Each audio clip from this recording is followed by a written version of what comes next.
Hello everyone, स्वागत है आपका आपके अपने YouTube channel only Hindi classes में। जय हिंद, वंदे मातरम। कैसे हैं सब लोग? आई होप कि सभी अच्छे होंगे।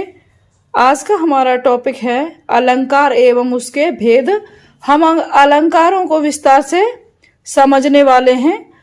जो भी आपके डाउट होंगे इस वीडियो से बिल्कुल अच्छे से क्लियर होंगे। ये वीडियो आपके लिए बहुत बेहतर होने वाली है। तो हम शुरू करते हैं अलंकार एवं उसके भेद। एक ही वीडियो में पूरे अलंकारों को बहुत अच्छे से समझाने का मेरा प्रयास रहेगा। तो फ्रेंड्स, अगर आप हमारे चैनल पर नए हैं तो प्लीज चैनल को सब्सक्राइब वगैरह कर लें और बेल आइकन को प्रेस कर दें ताकि आने वाली वीडियो की नोटिफिकेशन आप तक पहुंचती रहे। तो शुरू करते हैं अलंकार। अलंकार, इसके तीन भेद हैं: शब्दालंकार, अर्थालंकार, उभयालंकार। तो हम शब्दालंकार समझेंगे, अर्थालंकार समझेंगे, उभयालंकार समझेंगे। शब्दालंकार का मतलब होता है कि हमें शब्द पकड़ना है, ठीक है। और अर्थालंकार यानी हमें उस शब्द का अर्थ निकालना है। उभयालंकार शब्द अर्थ दोनों, ठीक है। अब अलंकार की परिभाषा समझते हैं। अलंकार, अलंकार का शाब्दिक अर्थ है सजावट, श्रृंगार, आभूषण। अलंकरोति इति अलंकार, अर्थात जो अलंकृत करे उसे अलंकार कहते हैं। जिस प्रकार आभूषण स्वर्ण से बनते हैं, सोने से बनते हैं, उसी प्रकार अलंकार भी सुंदर सुवर्ण यानी सुंदर वर्णों से बनते हैं। सुंदर वर्णों से बनते हैं। सुंदर वर्णों से तात्पर्य है कि जैसे आपने पानी कह दिया और वाणी कह दिया, तो पानी का तो अर्थ समझ में आ रहा है, क्या वाणी का अर्थ समझ में आ रहा है? नहीं, क्योंकि पानी का तो हम समझ रहे हैं ना कि पानी। इसी तरह से हम समझते हैं अलंकारों को और अच्छे से समझने की प्रयास रहेगा। अलंकार तीन प्रकार के बताए: शब्दालंकार, अर्थालंकार, उभयालंकार। जिसमें शब्दालंकार और अर्थालंकार दोनों होंगे उसे कहेंगे उभयालंकार, ठीक है। अब शब्दालंकार का ही, अब यहां पर देखो शब्दालंकार में आएंगे कौन कौन से? अनुप्रास अलंकार आएगा, नंबर 2 यमक अलंकार आएगा, नंबर 3 श्लेष अलंकार आएगा, नंबर 4 वक्रोक्ति अलंकार आएगा, नंबर 5 वीप्सा अलंकार यानी इसे पुनरुक्ति प्रकाश भी कहते हैं, ये आएगा। फ्रेंड्स, अलंकार बहुत सारे हैं मगर हमें माने रखता है हमें वो पढ़ने हैं जो हमारी परीक्षाओं में ज्यादातर पूछे जा रहे हैं। ऐसे तो अलंकार बहुत हैं मगर मैं जो और अलंकार हैं इसमें महत्वपूर्ण अलंकार है उनको रखूंगी, कहने का मतलब ये है, ठीक है। शब्दालंकार, जहां शब्दों के कारण कविता में सौंदर्य या चमत्कार उत्पन्न हो वहां शब्दालंकार होता है। शब्दालंकार के मुख्यतः 4 अलंकार हैं। ये बहुत इंपॉर्टेंट है, समझिए इसको। शब्दालंकार के, अब पहले इसमें देखो अलंकार है, ठीक है। अलंकार के भी 3 भेद थे। 3 भेद थे, शब्दालंकार था, अर्थालंकार था, उभयालंकार था। अब आप ले लीजिए शब्दालंकार, ठीक है। अब शब्दालंकार इसके भी देखो अनुप्रास है, यमक है, श्लेष है, वक्रोक्ति है। तो हम पहले अनुप्रास, यमक, श्लेष, वक्रोक्ति इन पर बात करने वाले हैं, ठीक है। 6 का अनुप्रास, वृत्तानुप्रास, लाटानुप्रास, इनको थोड़ा अभी इन पर बात नहीं कहेंगे क्योंकि करेंगे इन पर जो मुख्य है वो है अनुप्रास, यमक, श्लेष, वक्रोक्ति। इन्हीं से क्वेश्चन आते हैं तो इन्हीं पर बात की जाएगी, ठीक है। जहां शब्दों के कारण कविता में सौंदर्य चमत्कार उत्पन्न हो वहां शब्दालंकार होता है। शब्दालंकार के मुख्यतः 4 अलंकार हैं जो ये हैं अनुप्रास, यमक, श्लेष, वक्रोक्ति, ठीक है। अब इसमें हमारा पहला कौन सा अलंकार है? अनुप्रास है। इस अनुप्रास अलंकार के ही ये 3 भेद हैं: 6 का अनुप्रास, वृत्तानुप्रास, लाटानुप्रास। तो इसके बारे में बाद में बात की जाएगी, पहले इंपॉर्टेंट देखते हैं, ठीक है। पहला अनुप्रास है हमारा शब्द अलंकार का पहला अलंकार है अनुप्रास अलंकार। ये यहाँ लक्षण है, ठीक है, लक्षण है, फिर उदाहरण है, इधर अलंकार है। क्या कह रहा है, जहां किसी पंक्ति के शब्दों में एक ही वर्ण एक से अधिक बार आता है वहां अनुप्रास अलंकार होता है। वर्ण आप समझते हैं, जो हमारी वर्णमाला है उनको हम वर्ण कहते हैं, अ आ इ ई उ से लेके, यानी पूरी वर्णमाला का ख ग घ ये सारे आ जाएंगे, ठीक है। क्या कह रहा है कि वर्ण शब्दों में एक से अधिक बार आए वहां अनुप्रास अलंकार होता है, ठीक है। अब उदाहरण पढ़ते हैं। तरनी तनुजा तट तमाल तरवर बहु छाए। तो यहां देखिए, अब इसमें क्या है,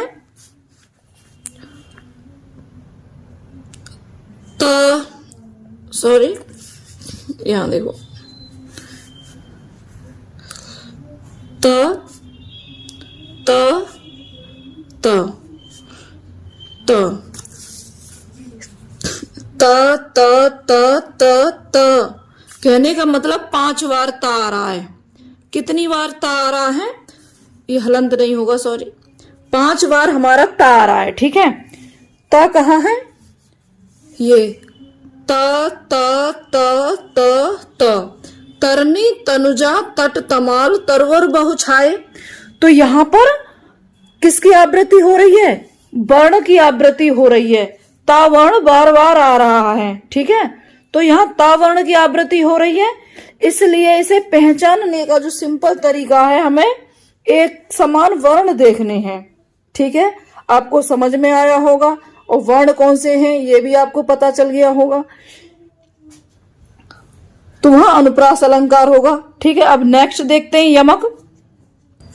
शब्दालंकार का ही दूसरा है यमक अलंकार। अब हम यमक को पढ़ने वाले हैं। जहां कोई शब्द एक से अधिक बार आए और प्रत्येक स्थान पर भिन्न भिन्न अर्थ दे वहां यमक अलंकार होता है। जहां कोई शब्द एक से अधिक बार आए और प्रत्येक स्थान पर भिन्न भिन्न अर्थ दे वहां यमक अलंकार होता है। तो यहां पर कनक कनक कनक कनक कनक एक शब्द है, कनक एक शब्द है। अब ये कितनी बार आ रहा है कनक कनक, तो ये कनक कनक जो आ रहा है, कनक कनक कनक कनक, ये क्या है, शब्द है, शब्द है, और बात हो रही है शब्दालंकार की। और ये आ रहा है 2 बार। कितनी बार आ रहा है, 2 बार। मगर यहां कनक का अर्थ अलग है और यहां इसका अर्थ अलग है, ठीक है। कैसे, एक कनक का तो मतलब है सोना, एक का है गोल्ड यानी सोना, और दूसरे का है धतूरा। धतूरा जो आप लोगों ने देखा होगा, जैसे कांटेदार बॉल होती है ना, उस तरह का होता है, ग्रीन कलर का ये फल होता है, और इसका छोटा सा ही झाड़ी नुमा पेड़ होता है, ठीक है। झाड़ी नुमा इसका पेड़ होता है, और ये दवाई वगैरह के काम में आता है, दवाई बनाने के काम में आता है धतूरा। धतूरे के लिए बोल रही हूं। जैसे एक कनक का मतलब तो सोना है, दूसरे कनक का मतलब है धतूरा। तो मैं धतूरे के बारे में बता रही हूं कि कांटे नुमा एक बॉल जैसी इसकी संरचना होती है सेम, और ये दवाई के लिए यूज किया जाता है, ठीक है। तो इस शब्द का प्रयोग कितनी बार हुआ है, 2 बार हुआ है। और यहां पर इस शब्द का अर्थ है सोना, और यहां पर इसका अर्थ है धतूरा। तो आई होप कि आपको समझ में आया होगा, और ये शब्द अलंकार की बात हो रही है, ठीक है। कनक कनकते शौगुनी मादक तादकाय वा खाए बोराए नर या पाए बोराए नर। तो अगर धतूरे को खा लेगा तो एक तरह का वो जहर जैसा होता है, ठीक है। तो उसे खाने के बाद भी उसकी कंडीशन ऐसी हो जाती है कि उसे अभी डॉक्टर के पास ले जाओ, उसकी मतलब वो हो सकता है कि वो इंसान धतूरा खा के मर भी जाए। और अगर किसी इंसान को सोना मिल जाता है तब भी उसकी कंडीशन ऐसी ही हो जाती है, वो इतना बावला हो जाता है, उसे सोना मिल जाता है तब भी वो झेल नहीं पाता है, ठीक है। तो यमक अलंकार अब आपको बहुत अच्छे से समझ में आया होगा। अब हमारा तीसरा शब्द अलंकार का ही है श्लेष अलंकार। ये शब्द अलंकार के ही अलंकार हैं जो 4 बताए थे, श्लेष, ठीक है। अब तीसरा है हमारा श्लेष अलंकार। जहां किसी शब्द के एक से अधिक अर्थ निकले, जहां किसी शब्द के एक से अधिक अर्थ निकले वहां शब्द अलंकार, श्लेष अलंकार है, श्लेष अलंकार है, शब्द नहीं, श्लेष अलंकार है। शब्द अलंकार तो इसका मेन है, ठीक है, बाकी ये इसकी शाखा है। रहीमन पानी राखिए बिन पानी सब सून, पानी गए न उबरे मोती मानस चून। थोड़ा दूसरे पेज पर है इसका, तो यहां पर पूरा नहीं हो पा रहा है इसलिए। अब यहां पर क्या है देखो, ये क्या है, पानी। कौन सा शब्द है हमारा, पानी। रहीमन पानी राखिए बिन पानी सब सून, पानी गए न उबरे मोती मानस चून। तो एक जो शब्द है हमारा पानी है, ठीक है, क्या है, पानी है, ऐसे समझो, पानी, ठीक है। शब्द मात्र एक है, शब्द क्या है ये, शब्द सिर्फ, शब्द देखोगे सिर्फ एक शब्द है और पानी, मगर इस पानी के हम कई तरह से अर्थ निकाल रहे हैं। इसी पानी शब्द को कई तरह से समझने का प्रयास कर रहे हैं। जैसे रहीमन पानी राखी, एक तो पानी है कि जो कहते हैं ना कि इसकी आंखों का तो पानी मर गया, यानी शर्म हया नहीं रही है, इतना बिगड़ गया है या बिगड़ गई है। तो एक तो हमने इसका अर्थ उस पानी से लगा दिया जो इज्जत के लिए कहा जाता है, ठीक है। दूसरा चून, चून कहेंगे, चून कहा है, ठीक है, चून कहा है यानी आटा। इसका मतलब क्या है, आटे, आटे के लिए कहा है, गूंथने के लिए, ठीक है। तो यहाँ पर ये रहमन पानी राखिए बिन पानी सब सून, तो एक तो हमारा हो गया आंखों की शर्म, मतलब थोड़ी सी शर्म राखी आंखों में, बिना, जब हमारी आंखों की शर्म ही चली गई तो बिन पानी सब सून, है ना। दूसरा है चून यानी आटा।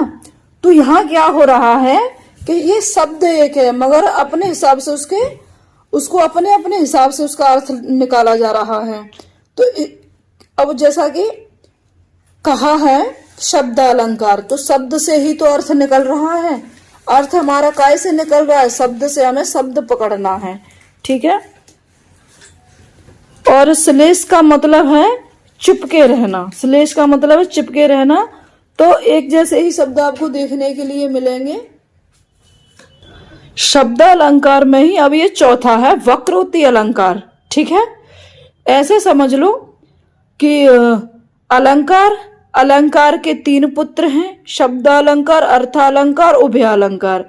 अब शब्द अलंकार के 4 पुत्र हैं। कौन सा है, पहला अनुप्रास है, या बड़ा कर लो उसे कि बड़ा अनुप्रास है। दूसरा यमक है, तीसरा वक्रोक्ति नहीं, पहला अनुप्रास अलंकार है, दूसरा यमक अलंकार है, तीसरा श्लेष अलंकार है, चौथा वक्रोक्ति अलंकार है, ठीक है। तो आप इसे ऐसे समझ लीजिए। अब हम चौथे की बात कर रहे हैं, तो शब्द अलंकार के चौथे बेटे की बात कर रहे हैं, ठीक है। जहां बात किसी एक आशय से कही जाए और सुनने वाला उससे भिन्न दूसरा अर्थ लगा दे, वहां वक्रोक्ति अलंकार है। वैसे वक्रोक्ति का अगर आप सामान्य हिंदी अर्थ देखोगे ना तो इसका मतलब क्या है, टेढ़ा, इसका टेढ़ा। तो आप यहाँ पर भी देख सकते हो कि हम कह कुछ रहे हैं और सामने वाला उसका अर्थ और निकाल रहा है ना। को तुम हो या को तुम इत आए कहां। घनश्याम, देखो शब्द एक ही है, जहां शब्द की बात कर रहा है, शब्द मतलब जो हमारा शब्द अलंकार है, तो यहाँ ये शब्द अलंकार चल रहा है, तो यहाँ शब्द से ही अर्थ निकलेगा। घनश्याम है तो कितहु बरसों, कहने का मतलब ये है कि राधा अपने घर पर बैठी हुई है और कृष्ण जी आ रहे हैं और गेट से आवाज दे रहे हैं कि राधा, मतलब गेट को बजा रहे हैं और राधा गेट नहीं खोल रही हैं। जब वो गेट नहीं खोल रही हैं तो फिर वो आवाज लगाते हैं, घनश्याम, राधा मैं घनश्याम, मतलब इस तरह से वो आवाज लगाते हैं। आपको याद रखने के लिए थोड़ा सा और एक्स्ट्रा बोल रही हूं कि राधा गेट खोलो मैं घनश्याम। अब राधा जी अंदर है, गुस्से में है, तो कह रही है अब उन्होंने घनश्याम।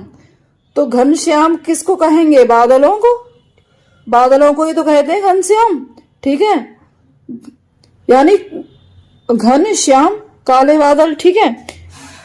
घनश्याम है तो कितहु बरसों, वो अब गुस्से में कह रही है तो मैं क्या करूं, घनश्याम हो तो जाओ कहीं बरसो जाके, यहाँ पे क्या कर रहे हो। तो अब आपको समझ में आया होगा कि वक्रोक्ति का मतलब है टेढ़ा। हम कह कुछ भी रहे हैं और सामने वाला उसका अर्थ कुछ और निकाल रहा है, ठीक है। आई होप आपको समझ में आया होगा वक्रोक्ति। शब्द अलंकार हो गया है। अब हम बात करने वाले हैं अर्थ अलंकार पे, अर्थ अलंकार पे, ठीक है। अब हमें क्या है, पहले शब्द दिए थे, अब हमको क्या करना, अब अर्थ के आधार पर बात करने वाले हैं। कैसे, देखते हैं। तो यहाँ पर पहला दिया है उपमा अलंकार, ठीक है, उपमा अलंकार। दूसरा है रूपक अलंकार, तीसरा है उत्प्रेक्षा अलंकार, और चौथा है विभावना अलंकार, पांचवा है अतिशयोक्ति अलंकार, छठवां है अत्युक्ति अलंकार, सात है संदेह अलंकार, आठ है भ्रांतिमान अलंकार, ठीक है। तो यहाँ इसमें 8 दिए हैं, कहीं कहीं और भी 1-2 बढ़ा दिए हैं, पर खैर हम यहाँ 8 दिए हैं। हम इन्हीं के बारे में बात करने वाले हैं और इन्हीं से क्वेश्चन आंसर आते हैं, इसलिए मैं फिक्स नहीं कहूंगी क्योंकि और भी अलंकार हैं, ठीक है।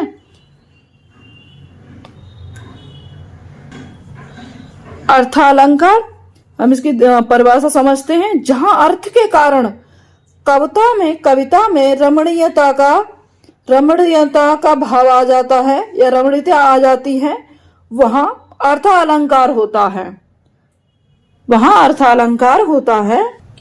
याद रखने के लिए समझ लीजिए, जैसे शब्द अलंकार के 4 बेटे थे, अनुप्रास्त, यमक, श्लेष, वक्रोक्ति, ठीक है। चौथा वाला टेढ़ा था, वक्रोक्ति, ठीक है। और अब हम बात करने वाले हैं अर्थालंकार। अब इसके 8 हो गए, 1 2 3 4 5 6 7 8, ठीक है। अब इनको समझते हैं, सिर्फ याद करने के लिए बोल रही हूं। तो यहां पर दिया है पहला उपमा अलंकार। कौन सा है, उपमा अलंकार। ये इसके लक्षण है, जहां एक वस्तु की समता दूसरी वस्तु से की जाए यानी तुलना, वहां उपमा अलंकार होता है। उप का अर्थ है समीप। उप का क्या है, ये उप यानी उपसर्ग ऐसे होते हैं। उप का अर्थ क्या है, समीप। मां का अर्थ है मापना या फिर तौलना। तो समझ में आया होगा, उप का अर्थ क्या है, समीप है। मां का अर्थ है मापना या फिर तौलना, जब हम मापते हैं या फिर किसी चीज को किसी से तौलते हैं, ठीक है। केवल सुंदर श्याम शरीर की सजल नीरद सी कल कांती थी। केवल सुंदर श्याम शरीर की, केवल सुंदर श्याम शरीर की सजल नीरद सी कल। अब देखो इसकी एक खास पहचान है, उपमा अलंकार में सी क्या कह रहा है, सी कह रहा है, और ये चिन्ह जो देख रहे हो नीरद सी, यहां से पकड़िए इसको, ठीक है, यहां से पकड़िए कि जैसे जो कृष्ण है, उपमा अलंकार, तो इसमें और बेहतर तरीके से समझिए। ये दूसरी बुक है और इसमें और अच्छे से क्लियर किया हुआ है। अत्यंत सादृश्य के कारण सर्वथा भिन्न होते हुए भी जहां एक वस्तु या प्राणी की तुलना दूसरी प्रसिद्ध वस्तु या प्राणी से की जाती है, आप समझ लो प्रसिद्ध वस्तु से की जाती है, वहां उपमा अलंकार होता है। नीलिमा चंद्रमा जैसी सुंदर है, सुंदर है ना। पंक्ति में नीलिमा चंद्रमा दोनों एक दूसरे के कारण दोनों में सादृश्यता यानी मिलता जुलतापन स्थापित की गई है, ठीक है। दो पक्षों की तुलना करते समय उपमा के निम्नलिखित 4 तत्वों को ध्यान में रखा गया है।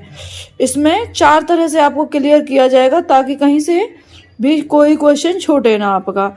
इसी परीक्षा से मतलब नहीं है, आने वाली और भी परीक्षाएं होती हैं, ठीक है।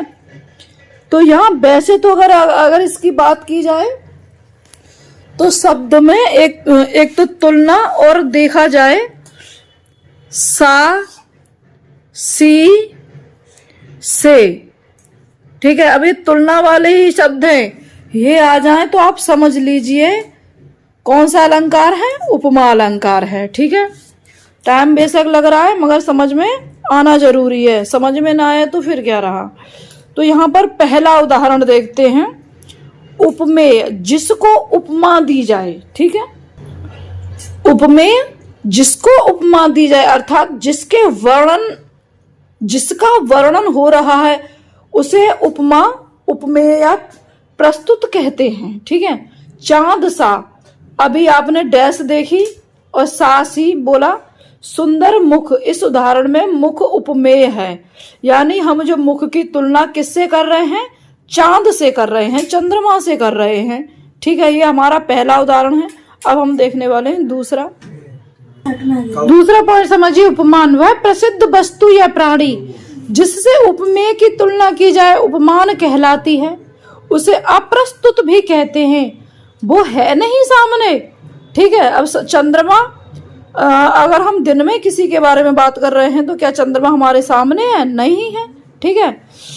और जिससे हम तुलना कर रहे हैं, जैसे अभी हमने जाके बता दिया, आपको याद रहेगा इसलिए कि हम अभी लड़की देख के आए कहीं से, और लड़की देख के आए हैं तो हम अपने घर वालों को बड़ा खुश हो के बता रहे हैं कि जो उस लड़की का चेहरा था वो कैसा था, चंद्रमा के समान था, ठीक है।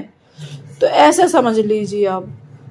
अब लड़की वहां आजकल तो खैर वीडियो बना लाते हैं और फोटो खींच लाते हैं, मगर फिर भी कहते हैं, क्योंकि आपको तो पता है फोन में भी फोटो को कितना क्लियर कर देते हैं, चाहे वो भले कितनी ही काली हो, ठीक है। ऊपर के उदाहरण में चांद उपमान है। तीसरा पॉइंट देखते हैं ग साधारण धर्म। उपमेय और उपमान का परस्पर समान गुण या विशेषता व्यक्ति करने वाले शब्द साधारण धर्म कहलाते हैं। इस उदाहरण में सुंदर साधारण धर्म को बता रहा है, ठीक है। समझ में आ रहा होगा आपको कि यानी कोई भी हम एक ही चीजों की तुलना करते हैं, ठीक है। अगला पॉइंट है वाचक शब्द। जिन शब्दों की सहायता से उपमा अलंकार की पहचान होती है, सा सी तुल्य सम जैसा, ज्यों सरिस के समान आदि शब्दवाचक शब्द कहलाते हैं। यदि ये चारों तत्व उपस्थित हों तो पूर्णोपमा होती है, परंतु कई बार इनमें से एक या दो लुप्त भी हो जाते हैं, तब उसे लुप्तोपमा उदाहरण कहते हैं, ठीक है। नेक्स्ट पढ़ते हैं रूपक अलंकार। जहां गुण की अत्यंत समानता, गुण की अत्यंत समानता जो हमारे गुण होते हैं के कारण उपमेय में ही उपमान का अभेद आरोप कर दिया गया हो, वहां रूपक अलंकार होता है। उदाहरण, उदित उदयगिर मंच पर रघुभर बाल पतंग, बिकसे संत सरोज सब हर्षे लोचन भृंग। प्रस्तुत दोहे में उदयगिरी यानी उदयगिरी पर मंच का, रघुवर पर बाल पतंग यानी सूर्य का, संतों पर सरोज का एवं लोचनों पर भृंगों यानी भौरों का अभेद आरोप होने से रूपक अलंकार है। ठीक है। दूसरा है, उदाहरण तो और भी है मगर मैं इसको ले रही हूं, मैया मैं तो चंद खिलौना ले हूं। ठीक है। मैया, तो जो कान्हा जी हैं वो जसोदा मैया से जिद कर रहे हैं कि मैया मैं तो चंद्रमा वाला खिलौना ही लूंगा। ठीक है। यहां चंद्रमा उपमेय में खिलौना उपमान का आरोप है। तो ये, और दूसरा एक और उदाहरण ले लो, चरण कमल बंदो हरे राई, ये भी बहुत आता है। यहां हरि के चरणों यानी ये उपमेय में कमल उपमान का आरोप है। जो हरि के जहां हरि के चरणों में उपमेय में कमल उपमान का आरोप है।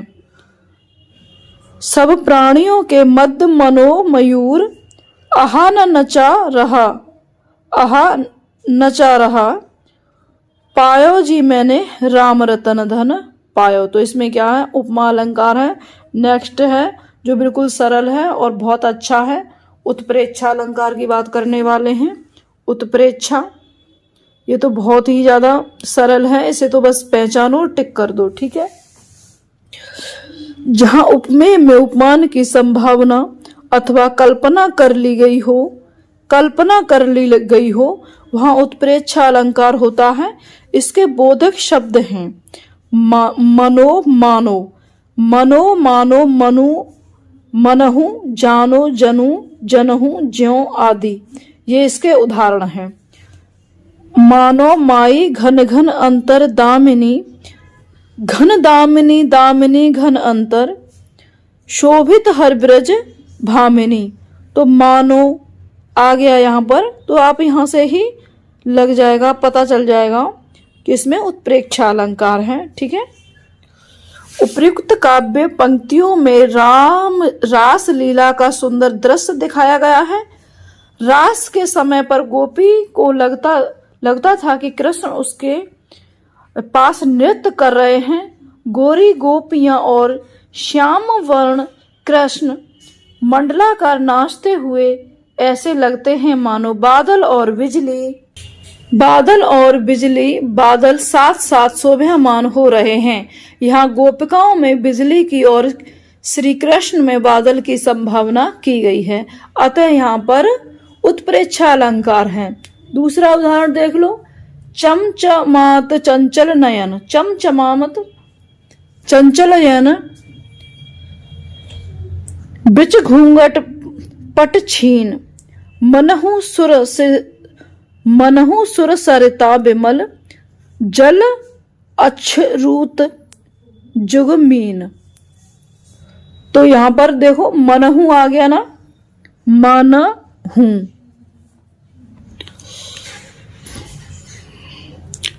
यहां झीने घूंघट में सुर सरता के निर्मल जल की ओर, चंचल नयनों में दो उछलती हुई मछलियों की अपूर्ण संभावना की गई है। उत्प्रेक्षा का यह सुंदर उदाहरण है। ठीक है। तो यहाँ उत्प्रेक्षा की बात हो गई है। नेक्स्ट अलंकार है हमारा विभावना। नेक्स्ट है हमारा विभावना अलंकार। जहां बिना कारण के ही कार्य हो जाए वहां विभावना अलंकार होता है। समझते हैं। बिनु पद चले सुने बिनु काना, कर बिनु कर्म करे विधि नाना। यानी बिना पद, बिना पैर के जो इंसान चल सकता है, सुने बिनु काना, बिना कान के सुन रहा हो, बिन पद चले सुने विनु काना, कर विनु कर्म करे विधि नाना। बिना किए ही और काम हो रहा है। ठीक है, तो यहां पर कौन सा अलंकार बताया है? विभावना अलंकार है। दूसरा है इसमें आनन रहित सकल रस भोगी, बिन वाणी बक्तावड़ जोगी। तो दोनों ही आपको समझ में आ रहे होंगे। आनन रहित सकल रस भोगी, बिन वाणी बक्तावड़ जोगी। कौन सा अलंकार है यहां पर? विभावना अलंकार है। बिन पद चले सुने विनु काना, कर विनु कर्म करे विधि नाना। जिसके पैर नहीं है तब भी चल रहा है, कान नहीं है फिर भी सुन रहा है, बिना करे ही सारे काम हो रहे हैं। ठीक है, तो ये समझ में आया होगा विभावना अलंकार। ठीक है, जहां बिना कारण के ही कार्य हो जाए वहां विभावना अलंकार होता है। नेक्स्ट देख लीजिए अतिशयोक्ति अलंकार। जहां किसी वस्तु का बढ़ा चढ़ाकर वर्णन किया जाए अथवा सीमा के बाहर की बात कही जाए, वहां सीमा के बाहर की बात कही जाए वहां अतिशयोक्ति अलंकार होता है। उदाहरण देखते हैं इसका। बांधा था विधु को किसने इस काली जंजीरों से, मणि वाले फड़ियों का मुख क्यों भरा हुआ हीरों से। मणि वाले फड़ियों का मुख क्यों भरा हुआ हीरों से। तो यहां पर क्या हो रहा है? अतिशयोक्ति है और इसका बहुत बेहतरीन है। एक उदाहरण है इसका। रणवीच चौकड़ी भर कर चेतक बन गया निराला था। क्योंकि मैं इसको इसलिए बता रही हूं कि ये तो जो कविता है वो सभी ने सुनी होगी, भले यहाँ पर नहीं सुना होगा। ठीक है, मगर जो कविता है वो सभी ने सुनी होगी और नहीं सुनी है तो अब सुन लो। रणवीच चौकड़ी भर कर चेतक बन गया निराला था, राणा प्रताप के घोड़े से पर गया हवा का पाला था। तो इसमें क्या है? अतिशयोक्ति अलंकार है। ठीक है, बात को इतना बढ़ा चढ़ा के कह दिया गया है कि ऐसा लगता है कि यहाँ अतिशयोक्ति हुई है, मतलब विश्वास ही नहीं हो रहा है कि क्या ऐसा भी हो सकता था।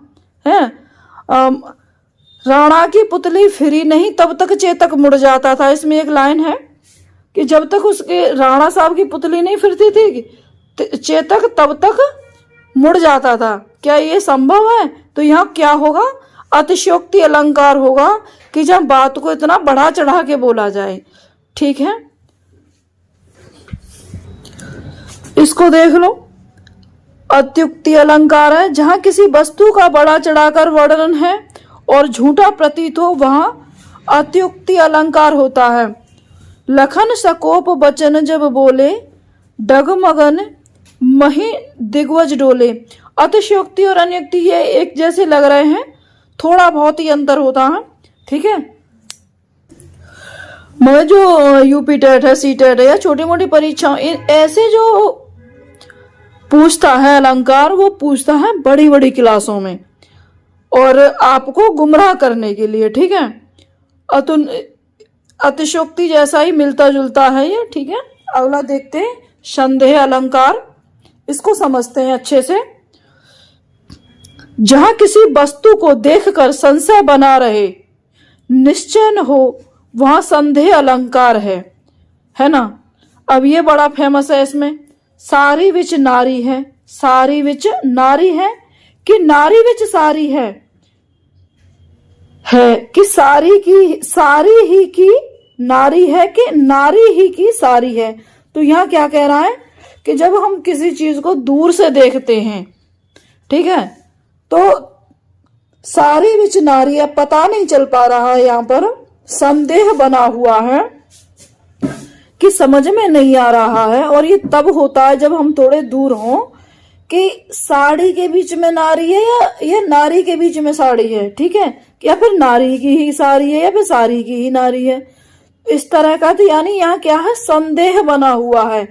जब कहीं आपको संदेह जैसी बात समझ में आ रही हो तो वहां संदेह अलंकार हो जाएगा। अब इसी का मिलता जुलता है, इसका ही भाई है दूसरा। ठीक है, नेक्स्ट है भ्रांतिमान अलंकार, जहां समता के कारण किसी वस्तु को कुछ और ही समझकर उसका चमत्कार पूर्ण वर्णन किया जाए, चमत्कार पूर्ण वर्णन किया जाए, वहां भ्रांतिमान अलंकार थोड़ा सा मिलता जुलता।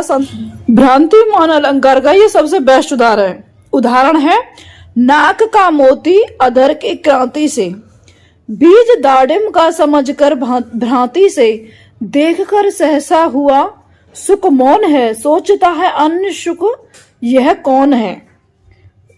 अब इसको समझते हैं बहुत अच्छे से। उर्मिला की नाक में पहने हुए मोती पर होठों की लाल आभा पड़ती है, जिससे वह अनार का बीज लगता है। तोता उर्मिला की नाक की कोई दूसरा तोता समझने लगता है। इस भ्रम के कारण यहाँ भ्रांतिमान अलंकार है। उर्मिला की नाक में पहने हुए मोती पर, यानी जो लौंग, कहने का मतलब ये है लौंग एक कैसी लग रही है, वो मोती की लौंग पहने हुए हैं। ठीक है, उर्मिला की नाक में पहने हुए मोती, होठों की लाल आभा पड़ती है, तो यानी जो